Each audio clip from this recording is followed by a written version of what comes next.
shit. It's Matt Murdock.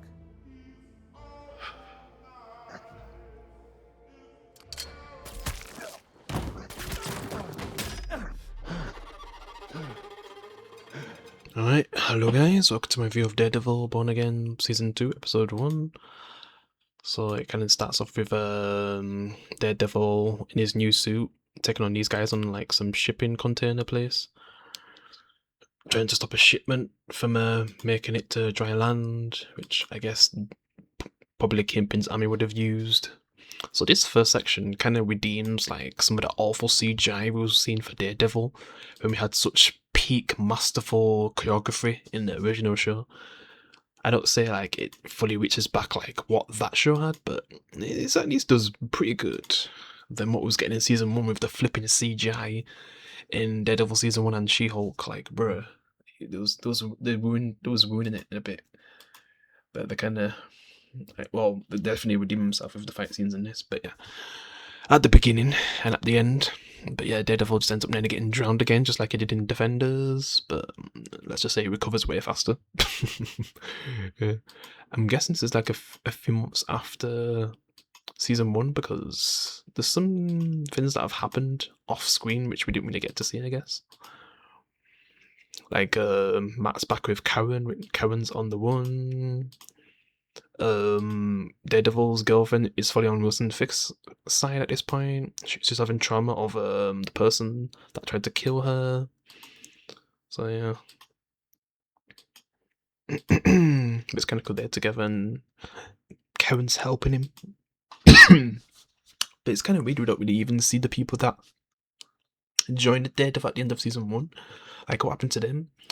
So they got to really explain what are they doing right now. Because only like 3 people we're seeing right now that's actually helping Daredevil. But where the hell are the rest? That was at the end of season 1. So they kind of got a lot to explain.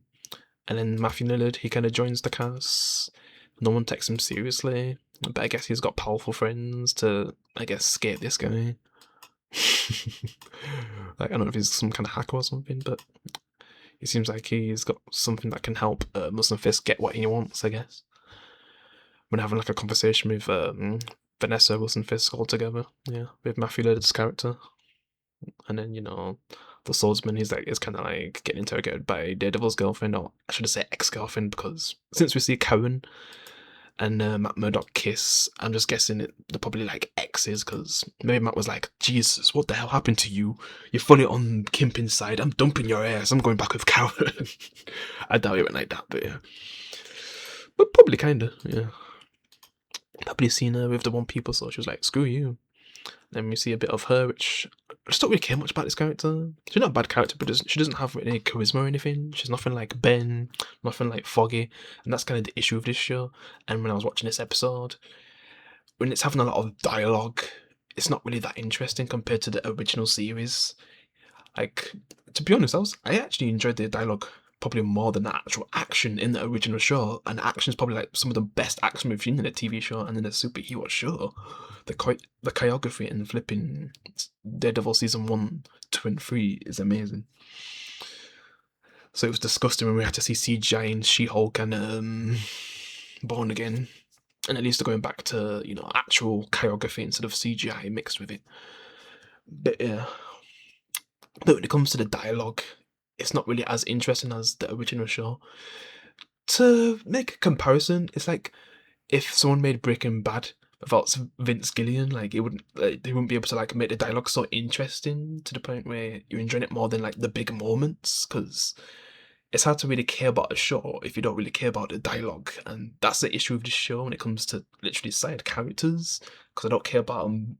I could say at all, but I could definitely say at all. I don't really care about these characters. We've seen that Matt's got like some kind of connections with them, but we didn't really get to see it a lot on screen compared to like Foggy, Karen, and all them. We saw their chemistry and everything. We saw how their friendship built throughout the show, where these characters, it's mostly off screen. We don't really get to see their relationship and why Matt should care about them.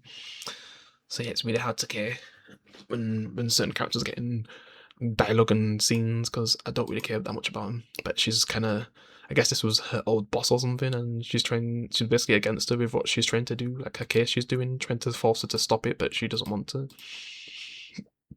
And then, yeah, I guess they have a friendship in some way that we just didn't really see much of. Because it's shown together in season 1, like they kind of give information to each other and stuff, but we didn't really get to see like a proper connection. But, yeah.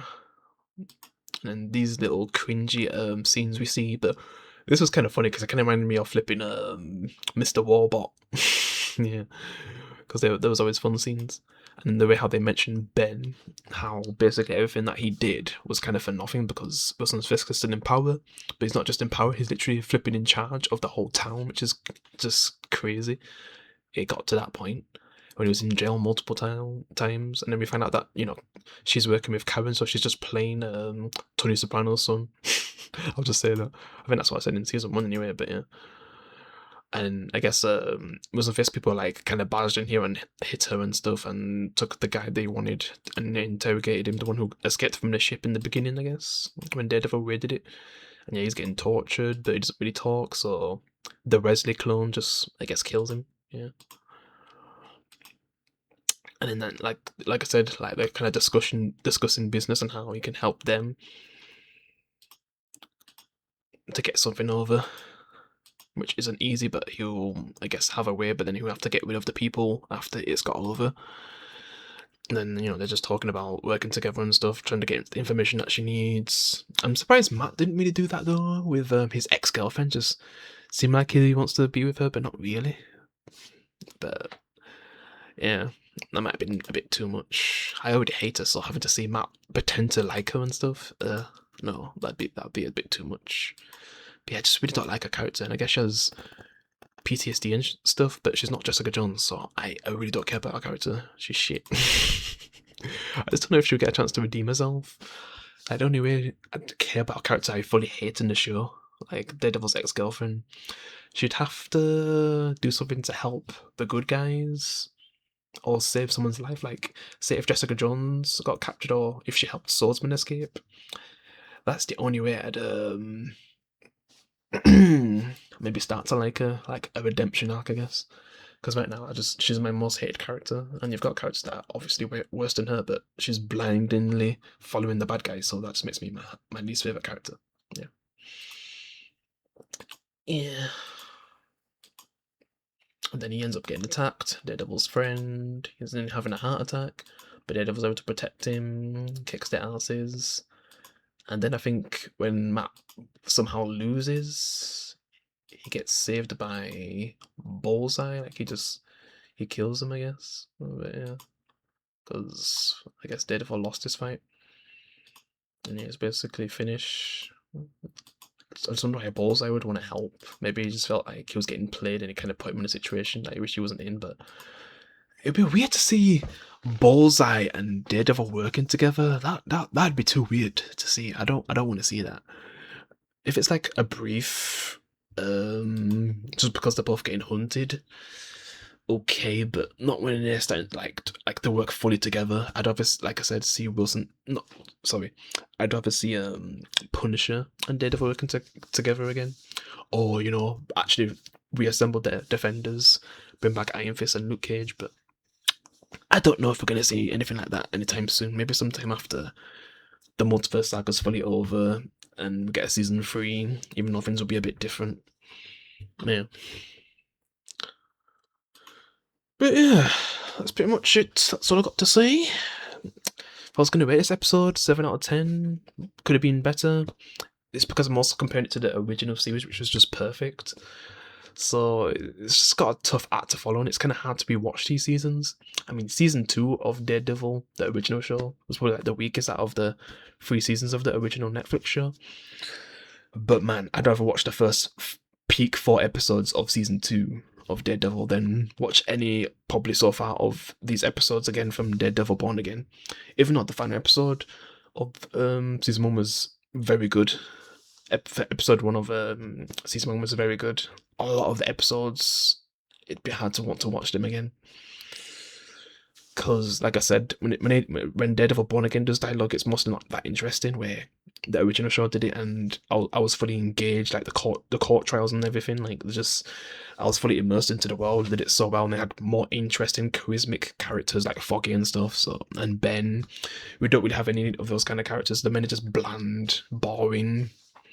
At least we've got Matthew Lillard now, which kind of brings more energy. Like someone finally, a character that actually has a bit energy to them. Because a lot of the characters are just very plain, nothing cool about them or interesting.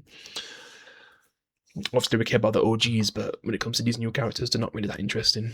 Matthew Lillard's like so far the most interesting one. I mean, you got Tony Soprano's son and that, and I don't feel like we're doing enough with him. He was an interesting character in season 1, but I hope they do a lot more of him in season 2. But yeah, that's all I've got to say. Let me know your thoughts. That's the next one. Peace.